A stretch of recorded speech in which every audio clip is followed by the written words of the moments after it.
Hello everyone, in this video we are going to see what are the rules that you should follow for drafting the specifications. So let's see the video.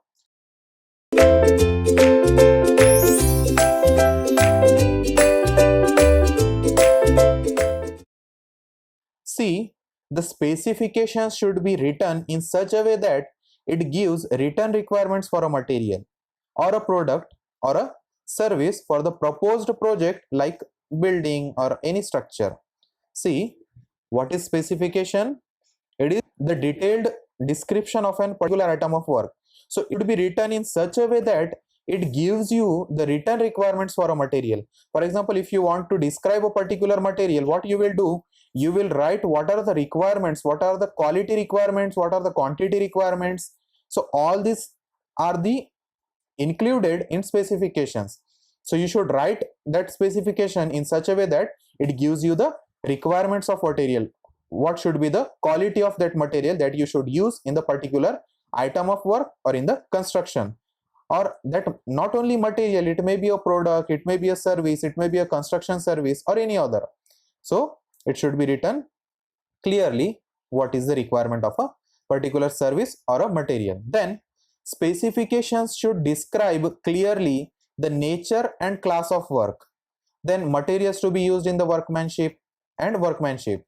See, what specifications should describe? It should clearly describe what is the nature of work, how the work should be carried out.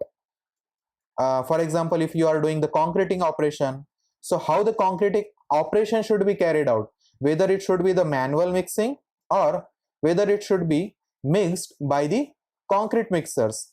So it should be clearly mentioned in the specifications itself. Then which type of workmanship should be adopted, as I am giving the example of concrete mixing. So what type of workmanship you should adopt for that concreting operation, that should be mentioned in the specifications. Then specification should be easy to read, it should be simple and it should be easy to understand. Why I am using word here easy to read, easy to understand? Because specifications act as a proof between the owner and the contractor. So specification should not involve complicated words, it should be easy to read, it should be understandable not only to the contractor but also to the owner. Then it should be short and simple, as I am telling you that it should be easy to read, it is nothing but it should be short and simple so that it will be easy to understand also. Then specification must be specific and not simply present a range of options or statements. It should be specific to the point. You should not write the specifications or you should not give a range of options in that. You must specify or you must write that specification particularly, means a very specific point should be mentioned in that specification. Unnecessary data should not be there. Then specification should define the following. What it should define?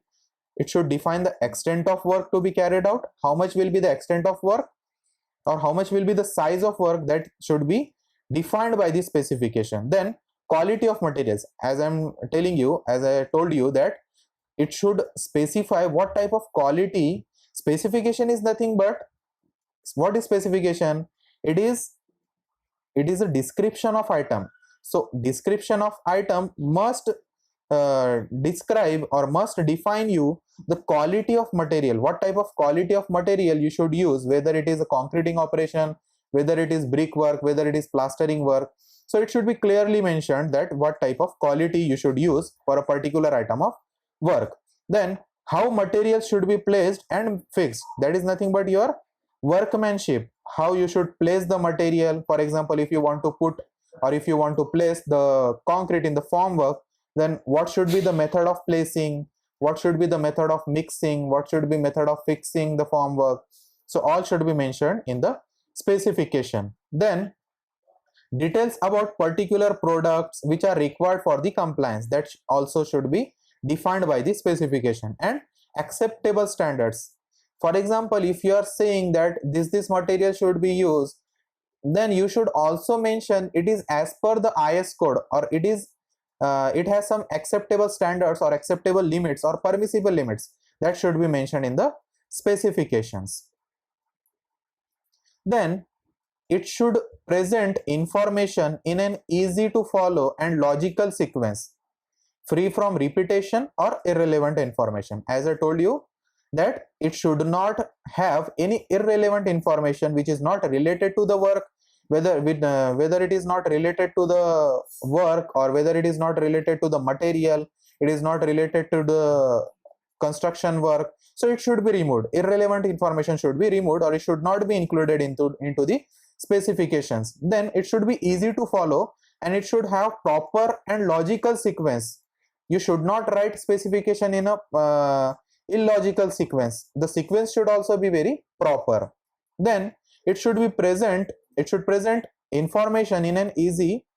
So this was the video about what are the rules you should follow for drafting the specification. Thank you.